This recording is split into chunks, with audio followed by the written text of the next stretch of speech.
All right. Meantime, back here in the U.S., the Vice President Kamala Harris today met with families of Americans still being held hostage in Gaza by Hamas. They spoke afterwards to reporters. We don't want any more progress. We want results.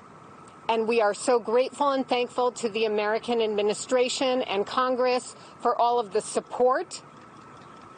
But we need results. We need our people home.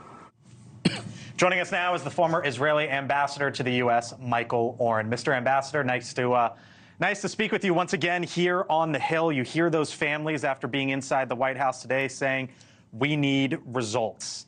There's been a lot of focus, and rightfully so, about what's going on inside Gaza and the U.S. military, or the Israeli military, rather, and the pressure on them. The president, the administration keeps getting pressured from the left, as we see month after month, week after week.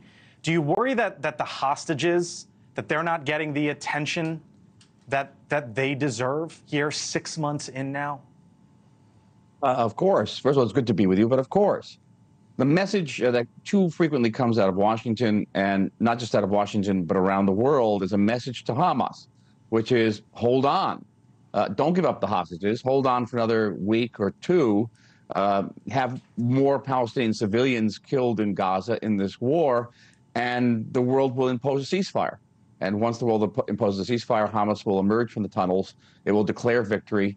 It will rearm and prepare for the next onslaught against Israel, because that's precisely what its leaders say they're going to do. They make no attempt to, in any way, to disguise this. So until the world says to Hamas, there's no escape, you're either going to face Israel's military might, or you're going to give up the hostages. Why then would Hamas give up the hostages? It's got to hold on to them. And it's surprising to me that there's actually surprise anywhere in the world when Hamas rejects the terms of the hostage agreement, as they've done up till now. I just asked you about the Biden administration, so let me ask you about the man who wants to replace the sitting president, Donald Trump, the former president. He said this recently, something he said a couple times now. I want you to listen to it. I'll get your reaction on the other side. Any Jewish person that votes for Biden does not love Israel. How a Jewish person can vote for Biden is, or a Democrat, because they are on the side 100% of the Palestinians. Do you take issue with that message, Mr. Ambassador? Should he be saying that? No, he should not be saying that. American Jews can be Democrats, they can be Republicans, and they can love Israel just the same. And they could even be critical of President Biden and still vote for him. It's not the issue. The political polarization in the United States is such that many American Jews, and I've just come back from Washington, realize, but recently say that they feel very uncomfortable criticizing the current president, publicly, for fear that that criticism be interpreted as support for the other candidate, and that's unfortunate. Israel used to be the great bipartisan issue in Congress, and I dearly hope that we can get back to that place again.